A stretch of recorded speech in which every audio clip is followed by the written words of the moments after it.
यहाँ जब आया तो बहुत खुश हुआ, बहुत अच्छा लगा जब उसका नाम बोर्ड पे देखा, यहाँ पे देखा। बहुत गर्व है, हमें बहुत अच्छा लगा है, वैसे अच्छा भी लगा, गर्व भी है इसके लिए।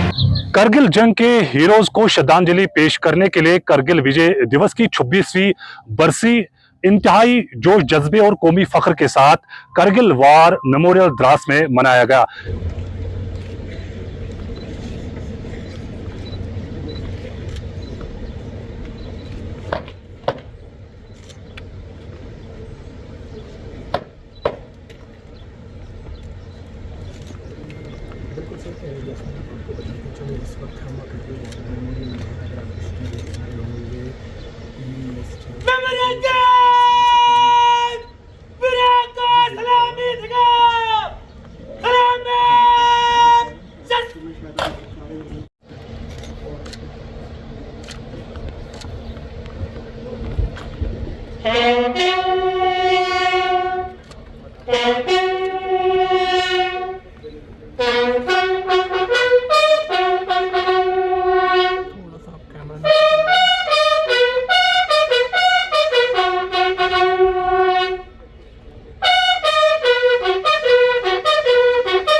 अस्सलाम वालेकुम, मेरा नाम मोहम्मद इकबाल खान है, मैं कुपवाड़ा से हूँ। मेरा पापा 12 जैकले में था और वो शहीद हुआ 1999 में यहाँ तोलो लिंक टॉप पे कि नहीं, यहाँ बतालक टॉप में हुआ है। बस जब मैं छोटा था जब वो शहीद हुआ है, मुझे पता नहीं उसके जो मुझे याददाश्त ही नहीं है वो क्या था, वो कैसे, मुझे पता नहीं है उसके बारे में। जब मुझे पता चला तो मैं 5-6 साल का था, तब मुझे पता चला। और हमारे घर में जो भी परिवार है ठीक ठाक परिवार है, घर में कोई परेशानी नहीं है। आज हम पहली बार यहाँ आए, 26 साल में पहली बार। आज यहाँ जब आया तो बहुत खुश हुआ, बहुत अच्छा लगा जब उसका नाम बोर्ड पे देखा, यहाँ पे देखा, सब जगह देखा, उसका नाम बोलते बोलते हम तो खुश हो गए। क्या मैसेज रहेगी? मैसेज तो ये रही है, जिस बंदे को फौज में आना है फौज में आ जाए, कोई तंगी नहीं है, कोई परेशानी भी नहीं है। आज जो देखते हैं, जो देखने में आएगा वही है, जो सुनने में वो नहीं है। हम भानु प्रकाश बघेल, मैं उत्तर प्रदेश के फिरोजाबाद जिले को बिलोंग करता हूँ। मेरे भाई सतीश चंद बघेल जो 18 जून 1999 को इस कारगिल युद्ध के दौरान शहीद हो गए थे, उनकी स्मृति में सेना के द्वारा हमें आमंत्रण पत्र भेजा गया। उस आमंत्रण पत्र के उपलक्ष्य में हम लोग यहाँ उपस्थित हुए और हमारा सेना के अधिकारियों व सेना के जवानों द्वारा बहुत ही विशेष सम्मान किया गया और हमें लगा कि हम अपने बिल्कुल घर में हैं, कतई किसी तरीके की कोई परेशानी नहीं हुई। मैं धन्यवाद दूंगा 508 के कोर कमांडर साहब को कि इस तरीके का प्रोग्राम उन्होंने ऑर्गेनाइज किया और हमें बड़ा गौरवान्वित महसूस किया कि हम आज अपने परिवार के सदस्य के बीच में उपस्थित हैं। बहुत गर्व है जी, हमें बहुत अच्छा लगा है। वैसे अच्छा भी लगा, गर्व भी है इसके लिए। ठीक है, हमारे पति ने कुर्बानी करी है। ठीक, बच्चे भी उस टाइम में छोटे छोटे थे, बहुत बड़ा पोषण कराया है, सब कुछ किया है। बाप भी नहीं था उस टाइम पे। और क्या महसूस कर रहे हो आज उनकी इस बरसी पे? मुझे बहुत गर्व है। हमारे वीर शहीदों के बहादुर परिवार, पूर्व सैनिक, वीर जवान, युवा कैडेट्स, स्टूडेंट्स तथा मौजूद सभी गणमान्य अतिथिगण, आज द्रास की इस पूर्ण रणभूमि पर खड़े होकर जहां हमारी वीर सेना ने राष्ट्र की रक्षा में अपना सर्वोच्च बलिदान दिया, उन अमर शहीदों को स्मरण करते हुए और पाकिस्तान के नापाक इरादों पर मिली ऐतिहासिक विजय की 26वीं वर्षगांठ को समर्पित इस पावन अवसर पर सम्मिलित होकर मैं स्वयं को अत्यंत गर्वित और भावुक महसूस कर रहा हूँ। यह लगातार चौथी बार है जब मैं कारगिल युद्ध स्मारक और कारगिल विजय दिवस के इस पावन आयोजन में सम्मिलित हो रहा हूँ। 2 बार नगर कमांड आर्मी कमांडर की हैसियत से और 2 बार नर सेनाध्यक्ष के रूप में। आज इस पावन अवसर पर कारगिल युद्ध के वीरों के माता पिता, वीर नारियों और सभी परिवारजनों का दिल से आभार व्यक्त करता हूँ। आपने राष्ट्र को अपनी वीर दी, आपका हौसला, धैर्य और ताकत हम सबके लिए प्रेरणा है। आज पूरा देश आपके अद्वितीय योगदान और अटूट राष्ट्रभक्ति को श्रद्धापूर्वक नमन करता है। पिछले वर्ष 2024 में हमने रजत जयंती के रूप में इस विजय गाथा का स्मरण किया। वह एक ऐतिहासिक अवसर था जिसे माननीय प्रधानमंत्री श्री नरेंद्र मोदी जी की उपस्थिति ने और भी प्रेरणादायक बना दिया। उस दिन शिनकुंडा टनल के निर्माण कार्य का भी शुभारंभ हुआ। इस वर्ष भी हमारे माननीय केंद्रीय मंत्रीगण, लेफ्टिनेंट गवर्नर साहब और हमारे सीओ साहब यहाँ पर उपस्थित होकर हमारे शहीदों को नमन करने आए। यह दर्शाता है कि कारगिल विजय दिवस केवल एक सैन्य आयोजन नहीं बल्कि पूरे राष्ट्र का उत्सव है। जो खामोश खड़े थे बर्फीली चौकियों पर, उनकी दुआ से ही महफूज है ये वतन। आज हम दोनों ने टाइगर हिल और 0.4875 की ऊंचाइयों के नीचे खड़े हैं और हम केवल उस युद्ध को याद नहीं कर रहे हैं, हम उस भावना का स्मरण कर रहे हैं जो उन रणबांकुरों ने दिखाई थी। हमें याद है वह दृढ़ संकल्प जो उनकी आंखों में था, वह अदम्य साहस जिससे उन्होंने हर कठिनाई को मात दी। हमें स्मरण है वह नारा, वह चेतावनी, वह प्रण जो हर योद्धा के मुख से निकला। हमें श्रद्धापूर्वक नमन करते हैं उन बहादुर नायकों को जिन्होंने मृत्यु को गले लगाया ताकि हम गरिमा के साथ चैन की जिंदगी जी सकें। साल 1999 में भारतीय सेना ने ऑपरेशन विजय के अंतर्गत कारगिल की ऊंचाइयों पर एक अद्वितीय विजय प्राप्त की। उस युद्ध में भारतीय सेना ने ऊंची पहाड़ियों पर बैठे पाकिस्तान सैनिकों और घुसपैठियों को खदेड़ कर हमारी सीमा से बाहर कर दिया और तिरंगे को इन बर्फीली चोटियों पर फहराया। यह वह युद्ध था जो भारत ने स्पष्ट कर दिया कि उसकी सीमाओं के भीतर किसी भी नापाक इरादे को सफलता नहीं मिलेगी। भारत की एकता और अखंडता पर कोई आज नहीं आने दी जाएगी। इसी परंपरा को आगे बढ़ाते हुए ऑपरेशन सिंदूर के दौरान भी भारतीय सेना ने उसी अदम्य साहस और दृढ़ संकल्प के साथ पाकिस्तान से मध्य टेररिस्ट इंफ्रास्ट्रक्चर को निशाना बनाया और पाकिस्तान की अन्य आक्रामक कार्रवाइयों को प्रभावशाली ढंग से विफल करते हुए एक निर्णायक जीत हासिल की। हमने शांति को अवसर दिया पर उसने कायरता की कार्रवाई की और उसका उत्तर केवल हमने पराक्रम से दिया। ऑपरेशन सिंदूर हमारा संकल्प, संदेश भी और उत्तर। पहलगाम में हुई कायरतापूर्ण आतंकी हमला पूरे देश के लिए गहरी चोट था, लेकिन इस बार भारत ने सिर्फ शोक नहीं जताया बल्कि ठान लिया कि अब जवाब निर्णायक होगा।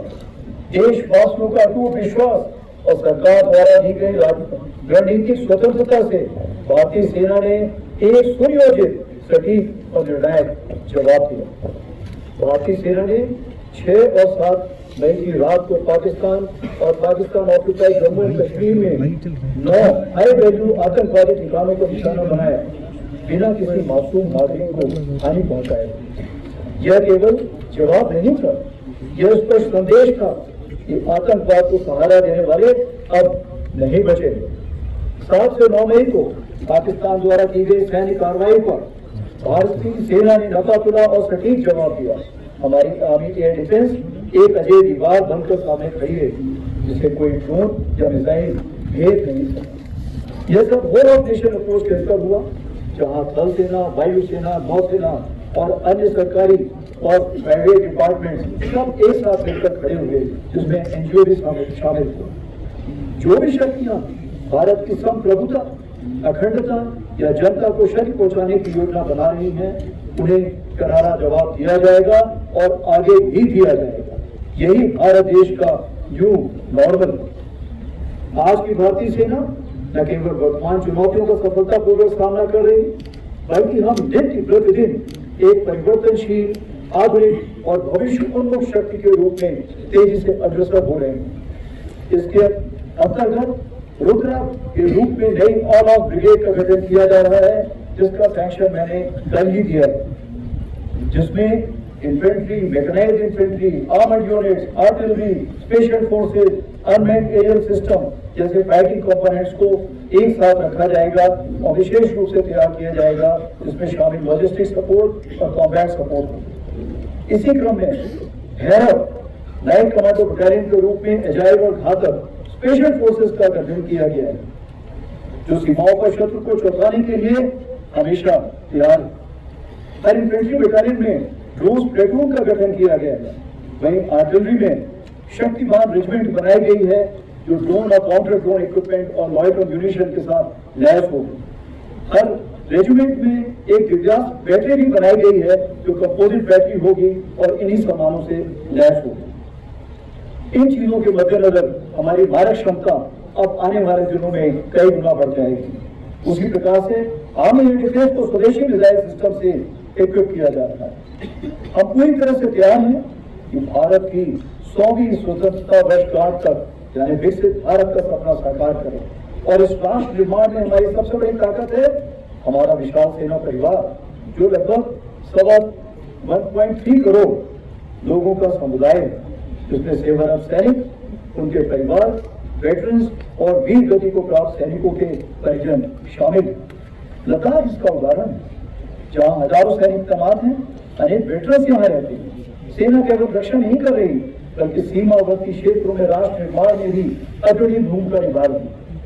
लद्दाख में ही कई डुअल यूज इंफ्रास्ट्रक्चर के तहत सड़कें, पुल और नेटवर्क तैयार किए जा रहे हैं, जो सेना और स्थायी नागरिक दोनों के लिए बेसिक सुविधाएं मुहैया कराएंगे।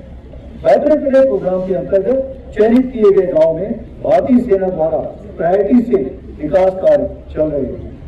बॉर्डर टूरिज्म को बढ़ावा देने के लिए battlefield tourism, spiritual, ecological, heritage और एडवेंचर टूरिज्म जैसे क्षेत्रों में कार्य किया जा रहा है। जैसे कि आज आपने खुद देखा इनॉग्रेशन, जिससे युवाओं को रोजगार मिल रहा है। सेना स्थानीय युवकों के लिए टूर गाइड, माउंटेनरिंग और एडवेंचर स्पोर्ट्स में ट्रेनिंग देकर आत्मनिर्भर बना रही है। स्मार्ट बॉर्डर पहल के तहत लद्दाख और अन्य दूर स्थित इलाकों में मोबाइल नेटवर्क पहुंचाने के लिए सेना के कम्युनिकेशन टॉवर्स का उपयोग हो रहा है।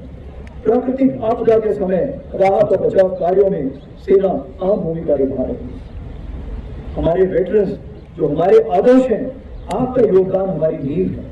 भले ही आपने वर्दी ना पहनी हो, लेकिन आपका जज्बा और राष्ट्र के प्रति समर्पण आज भी उतना ही अमूल्य है।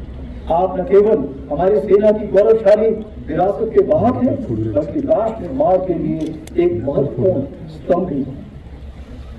मैं युवा कैडेट्स और छात्रों को ये बताना चाहूंगा कि आज का दिन केवल एक ऐतिहासिक यादगार नहीं, यह राष्ट्र निर्माण का आह्वान है। आपने देश की सेवा ईमानदारी, शुद्धता और राष्ट्रभक्ति के साथ करें, चाहे वह सेना, विज्ञान, शिक्षा, चिकित्सा या उद्यमिता, कोई भी रूप। कारगिल विजय दिवस हमारे लिए दिवस मत नहीं, यह वचन है भारत की संप्रभुता, अखंडता और सम्मान की रक्षा के लिए अंतिम सांस तक लड़ने का। हम शांति प्रिय हैं पर कमजोर नहीं, हम संकल्पित हैं, सजग हैं और अडिग हैं। हमारी शहीद हमारी प्रेरणा, हम अपने वीरों को विरासत को आगे बढ़ाएंगे। आइए आज हम एक साथ संकल्प लें कि हम भारत को सुरक्षित, सशक्त और विकसित बनाएंगे। इसमें क्योंकि समूचे भारत वर्ष का योगदान है, तो मैं जरूर उस समय कारगिल के बाद जो हमारे प्रधानमंत्री श्री अटल बिहारी वाजपेयी थे, उनकी कुछ पंक्तियां सुनाना चाहूंगा। ये दिन 1999 की उस तारीख की फतह की याद दिलाता है जब भारतीय सेना ने ऑपरेशन विजय के तहत करगिल के उन पहाड़ियों पर कब्जा दोबारा हासिल करके दुश्मन को हरा दिया। ये वही दिन है 1999 26 जुलाई जब भारतीय सेना ने 3 माह से जारी शदीद लड़ाई के बाद अपनी फतह का ऐलान किया था। तोलोलिंग, टाइगर हिल, बात्रा टॉप जैसे मुकामात पर भारतीय सेना ने बेमिसाल बहादुरी का मुजाहरा करते हुए करगिल के इन बुलंदबाला चोटियों को दुश्मन के कब्जे से आजाद कराया था। आपको याद दिलाऊं कि करगिल युद्ध के दौरान लगभग 545 देश के जवानों ने अपनी जानें निछावर की है वतन के खातिर। और करगिल विजय दिवस ऑपरेशन विजय की कामयाबी के बाद मनाया जाता है। और इस साल करगिल विजय दिवस के मौके पर chief of army staff Upendra Dwivedi, उसके साथ साथ union minister youth affairs and sports doctor Mansukh Mandaviya आज की इस तकरीब में मेहमान खुसूसी के तौर पर मौजूद रहे।